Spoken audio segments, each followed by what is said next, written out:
Iyana Muhammadan sallallahu alaihi wasallam bu'itsa bi Makkah, yaitu mengajarkan kepada anak yang sudah tamyiz belum balik, mengajarkan bahwasanya Nabi kita Muhammad sallallahu alaihi wasallam itu diutus di kota Mekah, wa wulida biha, dan dilahirkan di kota Mekah, wa dubina bil Madinati, dan dimakamkan di kota Madinah, wa mata biha, dan meninggal di kota Madinah. Maksudnya ini adalah kewajiban pertama yang harus diajarkan oleh orang tua kepada anak-anaknya adalah mengajarkan bahwasanya baginda Nabi Muhammad sallallahu alaihi wasallam itu dilahirkan di kota Mekah, lalu disarekan, dimakamkan di kota Madinah, serta meninggal di Madinatul Munawwarah. Ini bahasa fikih ya, karena fikih berbicaranya tentang hukum. Tetapi sebenarnya yang wajib diajarkan oleh orang tua kepada anak-anaknya yang jelas adalah akidah Islamiyah, atau sering disebut dengan al-aqaid al-khamsun. Akidah yang aqaid yang jumlahnya ada 50, yaitu tentang pengetahuan sifat wajibnya Allah, sifat mustahilnya Allah, sifat jaiznya Allah, kemudian sifat wajib bagi para rasul, sifat mustahil bagi para rasul, dan juga sifat jaiz bagi para rasul. Yang jumlahnya seluruhnya ada 60, ada 50 ya. Ya, ini harus diajarkan oleh orang tua kepada anak-anaknya tentang al-aqaid al-khamsun. Bahkan ya, setiap orang yang menurut ulama ahli akidah, ahli teologi, ahli tauhid yang tidak memahami aqaid yang 50 beserta dengan dalil-dalilnya, meskipun dalil secara global, maka keimanannya itu masih diragukan.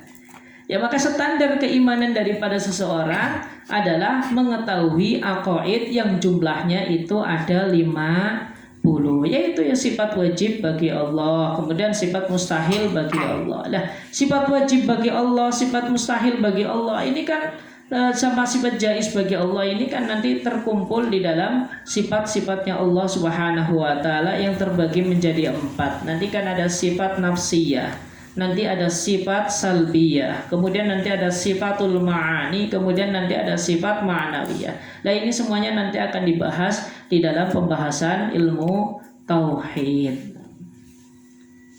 Faslun fi surutis sholat. Ya, mau dilanjutkan tanya jawab saja.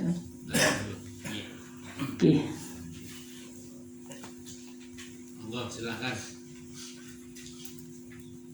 Pak dokter bertanya. Pak dokter bertanya. Shootingnya ya. Puasa itu termasuk ibadah makruh apa enggak?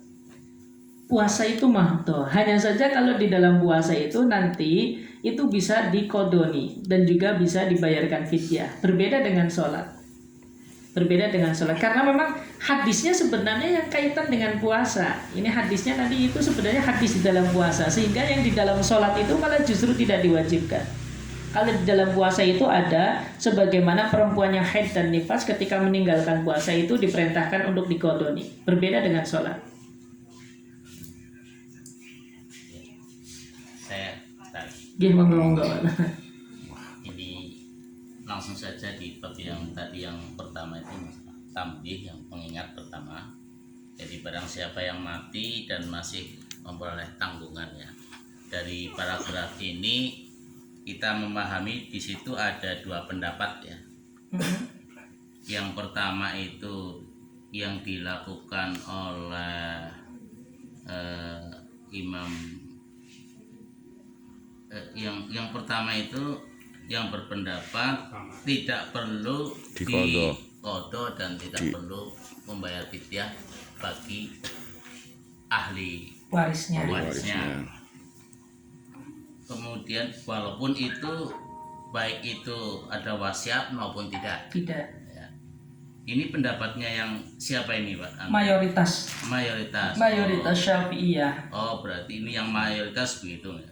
Tetapi kemudian hakahul Ubadi. Haka itu artinya apa ini? Haka. Ini menceritakan. Artinya Imam Ubadi menceritakan nggak ada pendapat dari Imam Syafi'i itu. Pendapat daripada Imam Syafi'i tidak seperti itu. Hakahu. Al-Ubadi. Hikayah. Oh iya. Kalau bahasa Jawanya hakahu, haka nyeritakan hu ingkaul sapa al-Ubadi Imam Ubadi nyeritakan anis Syafi'i saking Imam Syafi'i. Berarti dari Al-Ubadi ini adalah pendapat yang lebih banyak yang didasarkan kepada pendapat Imam Syafi'i. Bukan, pendapat yang kedua itu diceritakan oleh Imam Ubadi. Pendapat minoritas ya. Ya minoritas, makanya bahasa wafi kaulin dan di dalam pendapat, dalam satu pendapat. Ini pendapat minoritas itu bahasanya dipakai wafi kaulin. Kalau mayoritas nanti bahasanya pakai wal asoh wal adhar was sahih itu. Nanti banyak. Kalau sudah wafi kaulin wafi wajhin itu ya nanti ini pendapat minoritas. Lemah secara dalil itulah kalau dalam bahasanya. Bagian kecil. Baik. Artinya dengan tambih ini, pengingat ini, kita lebih condong kepada yang pendapat yang umum itu tadi ya, bahwa ini tidak perlu dikodok dan tidak perlu dibayar fidyah bagi. Ini yang lebih kita pegang berarti. Tetapi kalau misalkan mengikuti pendapat yang minoritas itu ya boleh-boleh saja. Boleh-boleh saja. Ketika ada dua pendapat di dalam fikih, ya maka kita ambil mana yang jauh memungkinkan untuk dilaksanakan. Selagi hal tersebut itu bukan untuk mencari yang ringan-ringan saja. Ya. Kalau dalam keadaan terpaksa kita bisa memilih alternatif. Karena fikih itu solusi. Ya.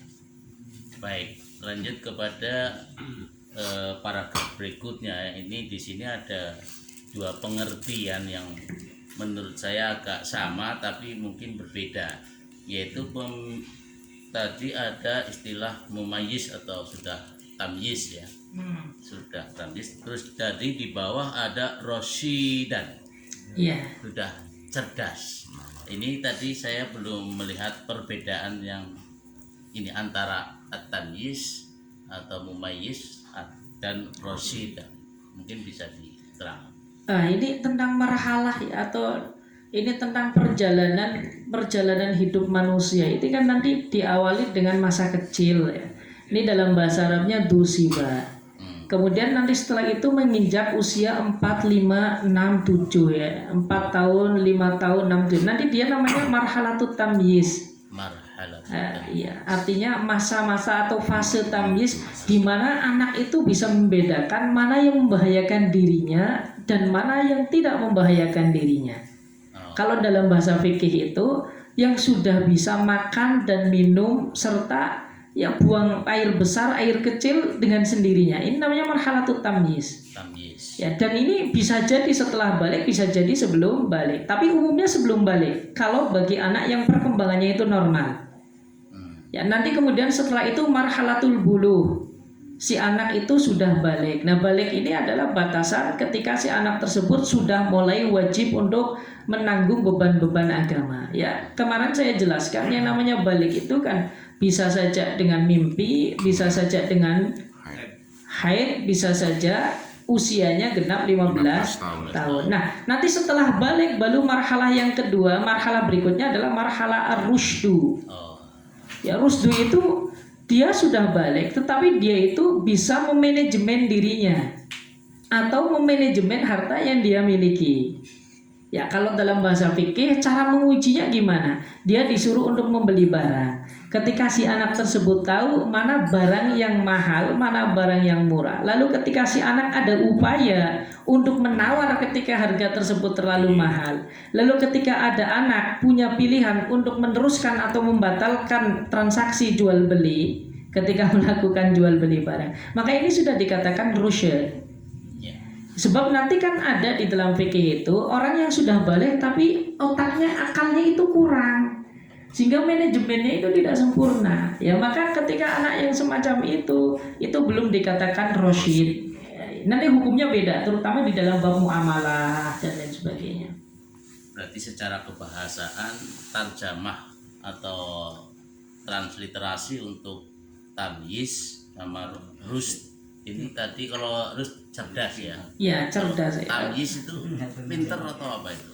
Ya, bisa dikatakan pinter ya, bisa lah itu ya. Karena terkadang untuk mengalih bahasakan dari bahasa Arab ke bahasa Indonesia itu kita kesusahan untuk mencari padanan kata yang tepat. Karena bahasa Arab itu memiliki unsur i'jaz gitu ya. Berbeda dengan bahasa-bahasa yang lain. Yang penting pengertiannya itu bisa diterima, lalu kita membahasakannya dengan bahasa apa itu dikembalikan kepada kita sendiri.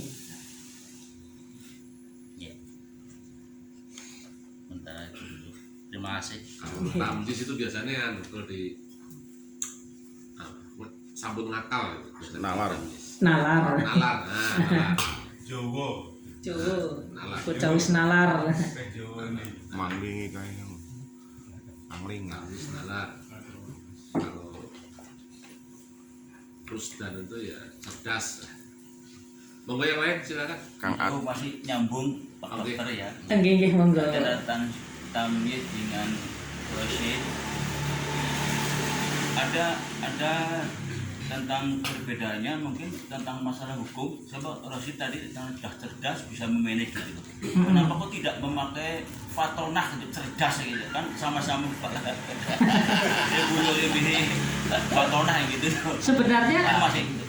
Sebenarnya itu hanya apa ya? Ini hanya bahasa yang saya pakai untuk memahamkan kata ar-rusydu. Iya. Ar-rusydu itu bahasa yang saya pakai untuk memahamkan kata ar-rusydu. Tetapi maksud daripada ar-rusydu itu ya tadi yang saya jelaskan. Ketika seseorang itu mampu memanajemen dirinya, mampu memanajemen harta yang dia miliki, itu semacam itu.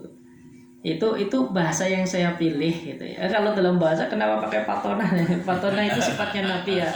Arsala anbiya dawil fatonah itu bisidqi wat tablighi wal amanah. Apa itu 50 itu kalau belum hatam ya keimanannya itu aduh dilakukan itu. Taklidnya itu nanti gak sah itu. Taklid buta gitu. Enggak ada lagi. Terus yang keduanya ini Yusuf ini sudah di dalam sholatnya ya, walaupun itu belum sampai kepada masa ini. Gigih monggo.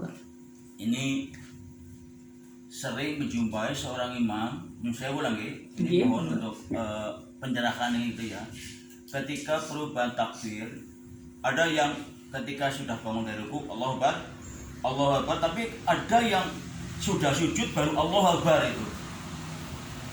Saya mau bawa pencerahannya itu. Nggih. Niku nek kalau di dalam bahasa fikih itu namanya takbir intiqalat.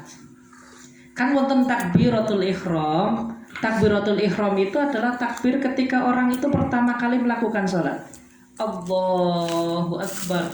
Pertama kali masuk ke sholat ini namanya takbiratul ihram.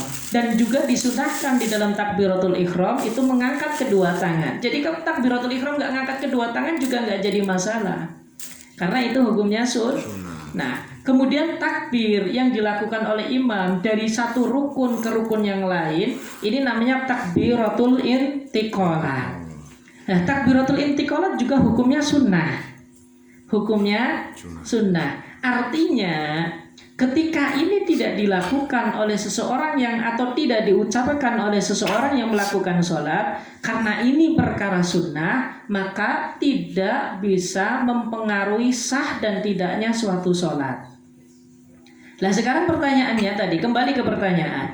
Ada imam yang baru setelah sujud baru takbir. Ada yang ketika awal kali mau pindah rukun ke rukun yang lain itu baru takbir. Yang pertama saya garis bawahi bahwasanya takbir intiqalat itu adalah hukumnya sunnah. Dan kesunahan yang ada di dalam takbiratul intiqalat adalah seseorang memulai kata Allah itu ketika dia mulai berpindah dari satu rukun ke rukun yang lain. Misalkan ketika orang itu mau turun sujud, maka ketika dia mau turun sujud Allahu Akbar. dan diakhiri ketika dia sudah sampai ke rukun yang ingin dia laksanakan. Diawali ketika ingin pindah dan diakhiri ketika rukun yang ingin dilakukan sudah didapat. Maka prakteknya kayak gini kalau misalkan kita sujud nih, amunten nih. Nggih. Jadi kayak gini. Ketika kita misalkan nah kita gerak Allahu Akbar. Ini sunnah. Sunnahnya memang demikian. Ya, sunnahnya memang demikian. Karena nanti ketika kita mempelajari masalah sholat, itu ada kesunahan di dalam amaliyah sunnah. Bahkan sunnah di dalam takbiratul ihram itu lebih dari 7 kesunahan. Ya, sementara ini kan kita nggak kebayang. Yang penting takbiratul ihram Allahu Akbar. Mau caranya Allahu Akbar. Ada yang Allahu Akbar. Ada yang Allahu Akbar. Kita kan nggak tahu mana yang sunnah yang ada di dalam kesunahan itu seperti apa. Ya, kita ketika berbicara tentang sunnah artinya ketika kita tidak mengkajinya nggak jadi masalah. Tapi kan masalahnya ini ketika kita ingin mendapatkan keutamaan yang lebih daripada yang biasanya, ini kan nggak jadi masalah. Jadi jawabannya itu hukum imam yang semacam itu seperti apa? Nggak jadi masalah karena memang hal tersebut hal yang sunnah. Hanya saja ketika hal yang sunnah kemudian dilakukan dengan memperhatikan kesunahan-kesunahan yang ada di dalamnya, maka ini akan jauh lebih menyempurnakan pahala sholat tersebut. Dia seperti itu, Mbak. Ya Bang, tadi kan ada yang tanya begitu ya. Nggih. Baru saja Allahu Akbar, ada yang sudah sujud sampai Allahu Akbar begitu. Kalimatnya itu sudah diucapkan gitu. Nggih. Sudah sujud begitu. Sehingga ada makmum yang betul ini kok kayak beda dulu lah gitu. Terima kasih. Jadi pada intinya hukumnya sunnah ini dulu. Nggih, sunnah itu namanya takbiratul intiqalah. Itu bagian daripada trik seorang imam agar tidak didahului. Kedahului. Ya. Ya, itu. Ya berarti punya indikator sedikit gitu ya. Ya, Mak. Trik seorang imam. Biar Maaf tadi, kalau di dalam kajian fikih ini, di dalam kitab-kitab ini, kalau mengacu kepada tahun, itu sebetulnya yang dimaksud itu di sini tahun yang hijriyah atau qamariyah, atau umur 7 tahun yang qamariyah atau syamsiyah. Kalau di dalam teks Hijriyatan. Yang menjadi patokan adalah hijriyatan. Melihatnya adalah perputaran bulan, bukan perputaran matahari. Ya, pokoknya di dalam hukum fikih itu nanti ketika kita menghitung haulnya barang yang wajib zakat, ini nanti tetap pakainya hitungan hijriyah semuanya. Tetapi itu tidak mesti ini kan hijriyatan itu. Nanti ada tahun hijriyah. Tetapi sifatnya juga nanti ya tidak harus pasti itu ya. Karena fikih itu sifatnya tetap sejak awal kalau fikih itu punya sifat yang doni, tidak sampai ke tahapan yakin. Karena ini adalah hasil ijtihad manusia. Itu tetap hukum-hukum yang ada itu akan selalu doni. Ya, kecuali kalau yang ma'ulima minad dini bidarurat, itu yang seperti kemarin dijelaskan, itu kan tahapannya sudah tahapan yakin. Ya, maksud saya di dalam teks kitab ini kalau mengacu berbicara tentang tahun berarti Hijriyah. Ya, termasuk tadi kalau misalkan tentang haul, misalkan zakat sudah sampai haulnya itu berarti haulnya itu haul satu tahun hijriyah. Hijriyah. Karena selama ini yang kita lakukan kaitannya dengan misalnya kita akan apalagi kalau perdagangan, kita menghitungnya tutup bukunya biasanya pakai akhir tahun itu loh, Masehi. Jadi Hitungan zakat mal. iya, kalau untuk menghitung haul ini. Nah, kalau misalkan ke hijriah kan berarti kita akan berpatokan kepada paling gampang ya nekar badak. Itu kan hijriyah itu. Iya, Iya. arba'ah. Setiap arba'ah kayak gitu. Cuma kadang-kadang kan orang tutup buku Pak Kati. Angel, bisa setengah main Iya. jalan. Mana baik? Mana Orang tutup buku. mana baik? Tutup buku. Iya, belum tahu. Zakatnya nunggu tutup buku. Ya, karena kan dihitungnya begitu. Tiap akhir tahun. Ini ada kendala. Ini mau nambah apa mau dihabiskan tanya jawab nih?